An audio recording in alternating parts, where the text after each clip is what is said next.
कोलकाता। श्री हरिवंश महाराज जी, आपके चरणों में कोटि कोटि प्रणाम। महाराज जी, आप कहते हैं कि भगवान हमेशा हमारे हर सुख या दुख में साथ होते हैं। तो महाराज जी, जब हम कोई निर्णय लेते हैं तो कैसे पता चले कि वो सही है या गलत? कैसे पता चले कि हम जो निर्णय लेने? तस्मात् शास्त्रम प्रमाणम ते कार्याकार्यो व्यवस्थितो।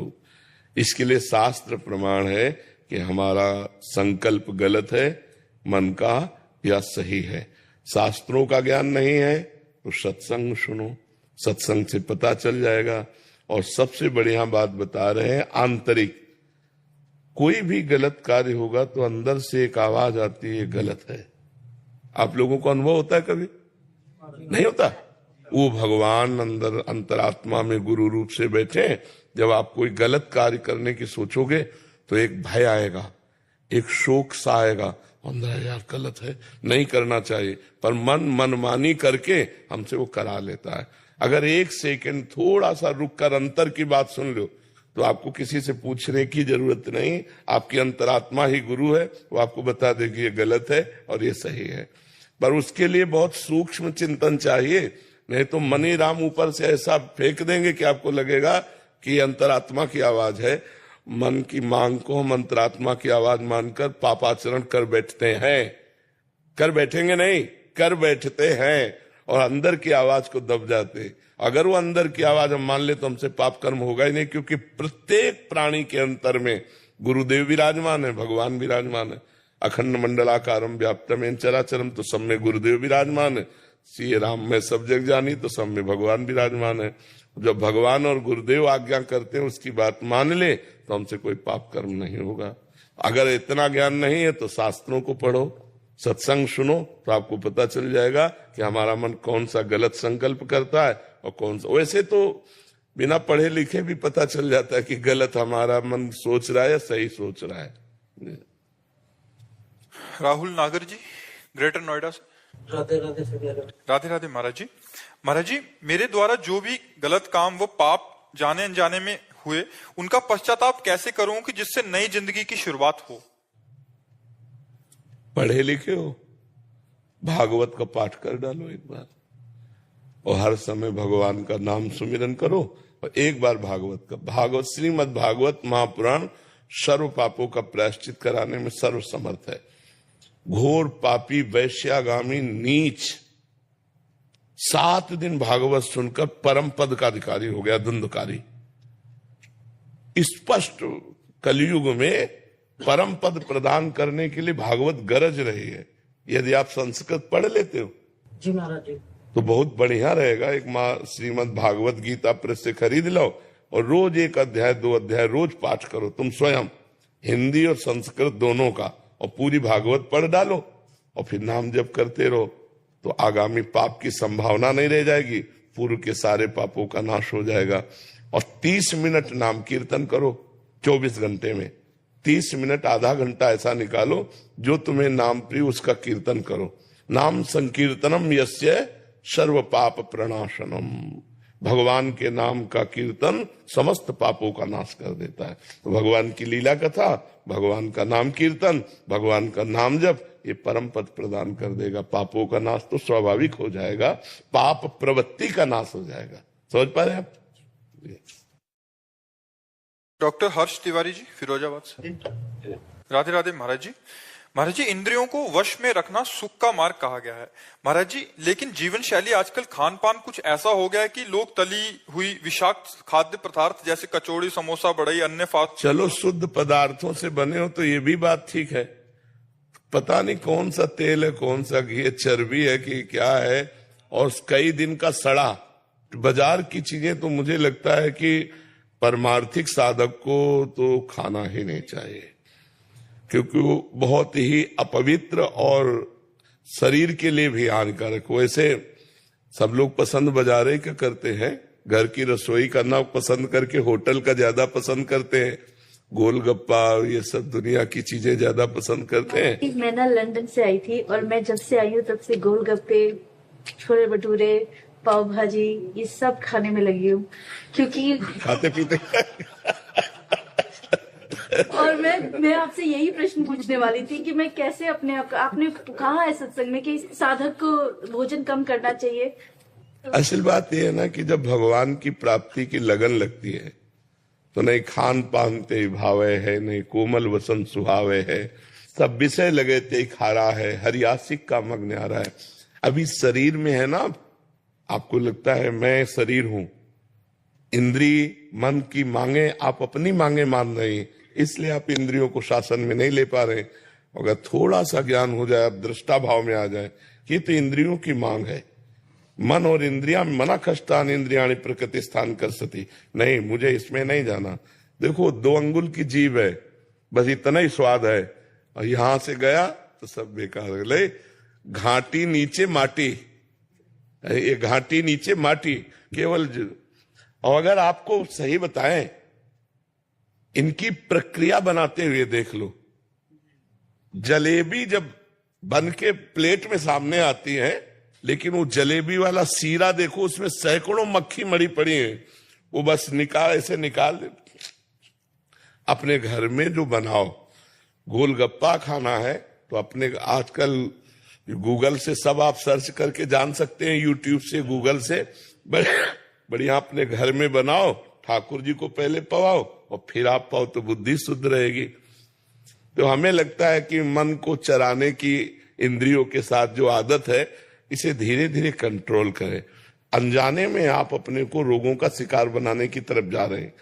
शरीर में ज्यादा मांस बढ़ना, चर्बी बढ़ना, ये हमारे अवयवों को कमजोर करता है, लीवर, किडनी, दिल, इनको कमजोर करता है। तो हमें तो आपसे प्रार्थना है कि 30-40 मिनट व्यायाम कीजिए, 20 मिनट प्राणायाम कीजिए, और ये सब बाहरी चीजें छोड़िए और सात्विक भोजन कीजिए। तो अभी आपका शरीर जो है ना, वो परमार्थ और स्वार्थ लायक हो जाए। अब अपने शरीर को एक्टिव करना चाहिए, तभी तुम स्वार्थ और परमार्थ लायक। यावत स्वस्थ मिदम कलेवरम यावत च दूरे जरा, जब तक हमारा शरीर स्वस्थ है, इंद्रियां बलवान है, तो हम भगवान का चिंतन कर सकते हैं, हम लोगों का उपकार कर सकते हैं, हम कोई क्रिया भी कर सकते हैं। तो इसलिए पिज्जा, बर्गर, आइसक्रीम, ये वो सब ये वेट बढ़ाने वाली चीजें हैं। अरहर की दाल, मूंग की दाल और रोटी, अब ये किसको पसंद आएगा? हर की तुरंत बना के दाल ठाकुर जी को भोग लगा के पाओ तो वो स्वादिष्ट है कि वो स्वादिष्ट है?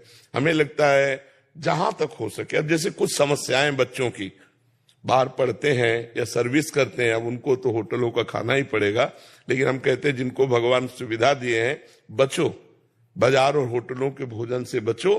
पहली बात अपवित्र, और दूसरी बात स्वास्थ्य हानिकारक है, स्वास्थ्य के लिए पक्का हानिकारक है। तुरंत तुम्हारे लिए आटा लगा के नहीं बनता, वो कई कई दिन का आटा जमा होता है लगा हुआ। तुरंत आपको भोजन मिलेगा तो तुरंत आटा थोड़ी लगाया है, तुरंत दाल थोड़ी उबाली, कब का है। आप बासी खाना पसंद करेंगे तो तमोगुण बढ़ जाएगा, भजन में वृत्ति नहीं रहेगी। तो भोजन सुधार तो भजन सुधार हो जाएगा, भोजन सुधार तो हमारे कर्तव्यों का पालन करने की क्षमता आ जाएगी। और ये आप कहते हैं जो बना रहा है उसके विचारों का भी बहुत प्रभाव पड़ता है, बहुत प्रभाव पड़ता है। वो गलत विचारों का तो वही प्रभाव। बिल्कुल, जब आप भोजन पाएंगे तो आपके अंदर गलत चिंतन चलने लगेगा। देखो जैसे कुआं है ना, कुआं का जल हमारे लिए जो पौष्टिक परमाणु चाहिए, जीवाणु चाहिए, वो मिलते थे। कुआं का पानी अब तो गया कुआं। देखो कलयुग का कैसा प्रभाव। मटके से भी, मटके में पानी डाल दो तो वो भी शुद्ध हो जाता है। हाँ शुद्ध हो जाता है, क्योंकि रज में ऐसी क्षमता। जल का दोहन भी बहुत लोग कर रहे हैं, बर्बाद कर रहे हैं, तो इसके लिए लताएं कटने के कारण जो वर्षा का अधिक हमको चाहिए पानी, वो नहीं मिल पा रहा है। अगर लताएं हमारे वृक्ष लगे ना, वृक्षारोपण हो, तो कार्बन डाइऑक्साइड नष्ट हो, ऑक्सीजन हमको अधिक से अधिक मिले, और उससे वायुमंडल भी शुद्ध होता है और बादल भी बनते हैं, जिससे वर्षा होती है। जहां वृक्ष अधिक होंगे वहां वर्षा अधिक होगी। जैसे कई ऐसे वृक्ष वाले स्थान है जहां बहुत अधिक वर्षा होती है, और अब वृक्ष लोग काट डाले। पहले तो कलयुग का प्रभाव, जो आम के बड़े बड़े पेड़ होते थे, वो सब बड़े बड़े पेड़ तो सूख गए, और ये वर्ण संकर आम चले हैं। इतना बड़ा पौधा, इतने इतने बड़े आम लगे, नहीं चले। अब ऐसे वर्ण संकर चले, जैसे विशाल वट वृक्ष है, विशाल पीपल का वृक्ष है, आम का वृक्ष है, नीम का वृक्ष है। ये हमारे प्रकृति के लिए बहुत आवश्यक है। हमें लगता है सबको एक एक वृक्ष लगाना चाहिए। महाराज जी लगा भी दो ना तो लोग काट जाते। अपनी जगह में लगाओ तो लोग क्यों काटेंगे? आगे अपने आंगन में लगा, अपने घर में लगा सकते हैं। हाँ, बहुत लगाए हुए महाराज नीम का पेड़ एक औषधि समझो। नीम का पेड़, उसके जो फल गिरते हैं उससे जो गंध होती है बहुत रोगों को नष्ट करने वाली होती। नीम की जो वायु आती है वो शरीर के लिए सुखद होती। नीम की छाया में बैठना लेटना, ये बहुत, गांव में तो ऐसे ही जग जाते थे, और अब तो दर्शन नहीं, खिड़की खोलो तो आसपास सब फ्लैट ही फ्लैट नजर आते हैं, वृक्ष तो नजर नहीं आते। रोहित त्रिपाठी जी मुंबई से। राधा वल्लभ श्री हरि। महाराज जी आपके चरणों में कोटि कोटि प्रणाम। हे गुरुदेव, जैसे त्याग, विरक्ति और उप्रति में अंतर होता है, उसी प्रकार क्या श्री जी की दया, कृपा और करुणा में भी कोई अंतर है? श्री जी की दया, कृपा और करुणा। दया होती है अनुकूलता और कृपा होती प्रतिकूलता, और पतित के ऊपर करुणा होती है। सबसे ज्यादा लाभ तो पतित लेता है। जो अपने को दीनहीन पतित समझता है वो करुणा का अधिकारी होता है। और भारी से भारी प्रतिकूलता श्री जी कृपा करके देती है, और अनुकूलता दुलार करके देते हैं। तो अनुकूलता दुलार, प्रतिकूलता कृपा, और अधमता अर्थात दैन्यता करुणा। दैन्य को करुणा का, जो पतित भाव अपने में रखता है वो करुणा का अधिकारी होता है श्री जी की। और भारी से भारी प्रतिकूलता में भी श्री जी की कृपा का जो अनुभव करता है वही महाभागवत होता है, और जो अनुकूलता में उनके दुलार का अनुभव करता है वो भक्त होता है। समझ रहे ना? ये तो हमारे ऊपर अनुपम कृपा है, उनकी बहुत करुणा है। जब हमारे को अनुकूलता मिले तो करुणा देखें, दुलार करके दे रही अनुकूलता, और जब प्रतिकूलता मिले तब कृपा देखें। बहुत अपनापन है श्री जी का हमारे ऊपर, कृपा है कि बिना हमारी इच्छा के, अपनी इच्छा से हमारे ऊपर विधान किए प्रतिकूलता का, और प्रतिकूलता सदैव भगवत प्राप्ति ही कराता है। और श्री जी की अनुकूलता से जो करुणा कृपा का अनुभव होता है वो और उल्लास पूर्वक भजन कराता है कि कितनी कृपा है, हर जगह अनुकूलता ही अनुकूलता स्वामिनी जी दिए। और जब प्रतिकूलता होती है तो उससे ज्यादा अनुभव होता है, कितनी कृपा है श्री जी, हर जगह राग हमारा नष्ट कर रहे हैं, अपमान निंदा तिरस्कार प्रतिकूलता, कृपा ही कृपा है। और जब दैन्य होता है तो करुणा का, तो उनकी दयालुता, उनकी कृपालुता, उनकी करुणा का सदैव भक्त अनुभव करता रहता है। ये सब तीनों भगत के जीवन में आती रहती है, कभी दयालुता, कभी कृपा, कभी करुणा आती रहती है। यही आशीर्वाद बनाए रखें गुरुदेव की, उनकी कृपा का अनुभव निरंतर होता रहे बस। हाँ, बस उन्हीं का अनुभव होता रहे, ये बात है। उनकी दयालुता, कृपालुता, करुणा का अनुभव होता रहे हमें। प्रतिपल की अनुकूलता आ रही तो उन्हीं की दयालुता है, प्रतिकूलता आ रही तो उन्हीं की कृपा है, और अधमता है तो उन्हीं की करुणा है। क्योंकि यही दरबार दीन को आदर रीति सदा चली आई। हमने पूज्य हरि बाबा की वाणी में पढ़ा कि जो अपने को अधम समझता रहता है उस पर भगवान की विशेष करुणा बरसती है। कि मैं बहुत नीच हूं, मैं अधम हूं, मेरे में कोई साधन बल नहीं, प्रभु आप ही करुणा। तो वो करुणा, भगवान की करुणा उसको स्थिति देती है। कहीं न कहीं जब तक साधन बल रहता है तब तक वो भगवान की करुणा का अधिकारी नहीं बन पाता।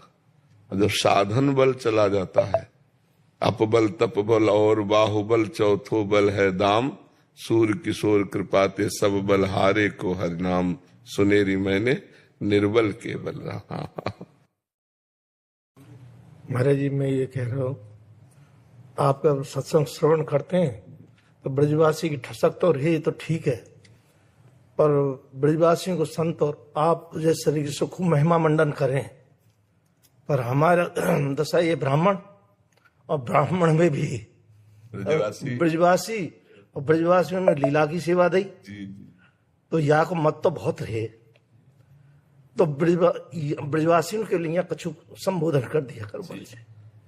महाराज जी, भगवान के निज पार्षदों में जो मद होता है वो सांसारिक मद नहीं होता है, वो भागवतिक मद होता है। किसी भी ब्रजवासी से, अब जो बहुत बिलग हो तो बात अलग है, नहीं उनको लगता ठाकुर जी मेरे हैं।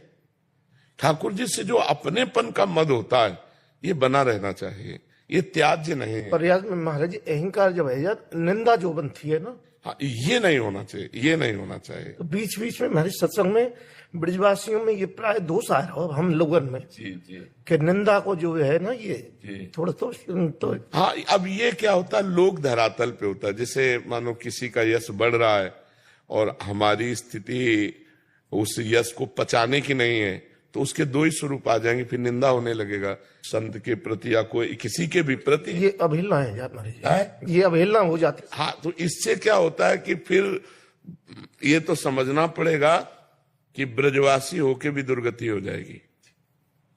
कैसे? जय विजय से जहां विराजमान है भगवत धाम बैकुंठ में, वहां से वापस लौटने का सिद्धांत नहीं है।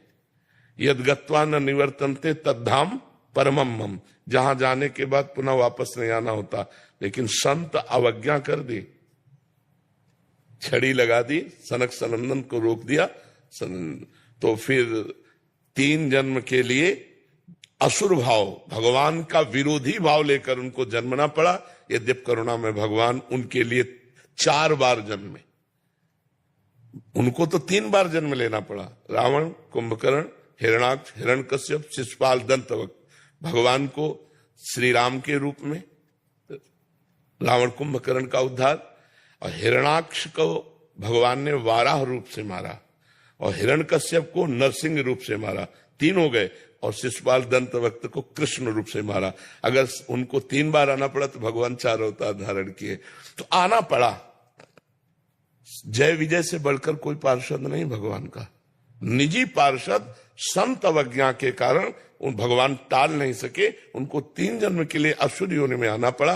तो हम उस अभिमान को वंदना करते हैं कि मेरो लाला, मेरो ठाकुर, मेरे प्रिया प्रीतम। तो फिर प्रिया प्रीतम के जन प्रिया प्रीतम से बढ़कर प्यारे लगेंगे। ब्रजवासियों को संतजन प्राण प्रिय है और संतों को ब्रजवासी प्राण प्रिय है। इतना भी अंतर संतों के हृदय में ब्रजवासियों के प्रति नहीं। रोज सत्संग में पहले होता है कि यमुना रसरानी रजरानी समस्त ब्रजवासी परिकर के चरणों में कोटिशा प्रणाम, कोटिशा नमन नमस्कार, क्योंकि ये ब्रजवासी भगवान के जन है। अब वो अपने स्वरूप को भूलकर अगर राग द्वेष की वार्ता या राग द्वेष की चेष्टा, तो फिर पतन हो जाएगा।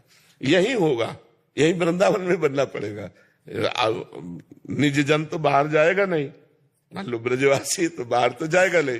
तो हम लोगों को चाहिए कि श्री प्रियालाल जी ने इतना बढ़िया मानव जीवन दिया है, तो सब में भगवान है और भगवान के अनुसार सब चल रहे हैं। देखो, हमारी मति बहुत छोटी है और भगवान का विधान बहुत बड़ा है। वो जब जैसा चाहते हैं वैसा करवा लेते हैं जिस जीव से। प्रभु आज्ञा जेहि का जस आही, सो ते भांति रहे सुख लाई। अब जैसे भगवान को आपसे तमोगुणी लीला करानी है, तो आपको तमोगुणी बन के रहना पड़ेगा। आपको रजोगुणी तो रजोगुणी रहे, आपको सतोगुणी तो सदोगुणी, और आपको त्रिगुणातीत तो त्रिगुणातीत, क्योंकि सब त्रिगुणातीत नहीं होंगे। नाटक मंच पर एक जोकर भी होना चाहिए, तो एक राजा रानी भी होने चाहिए, तो एक साधु महात्मा भी होना चाहिए। ये भगवान का संसार का नाटक मंच है। तो जो नाटक देखने वाला है उसको तो लगेगा कि ये थोड़ा बुरा आदमी है, लेकिन डायरेक्टर जानता बुरा नहीं है, बुराई का रोल कर रहा है। मैंने इसे बुराई का रोल दिया है, मैंने इसे राजा का रोल दिया है, मैंने इसे साधु का रोल दिया है, और सब अर्थ के लिए रोल कर रहे हैं। तो ऐसे भगवान की माया से सतोगुण रजोगुण तमोगुण, हम किसी की निंदा न करें, हम किसी की अवहेलना न करें, हम अपना काम बना लें। बहुत जन्मों की तपस्या के बाद ब्रज में जन्म मिला, रजरानी का सेवन हुआ, तो किसी की निंदा न करें, क्योंकि निंदा करने से कुछ हाथ लगता नहीं, अपने सुकृत नष्ट होकर गति बिगड़ जाती है। पर निंदा के किए आवत नहीं कर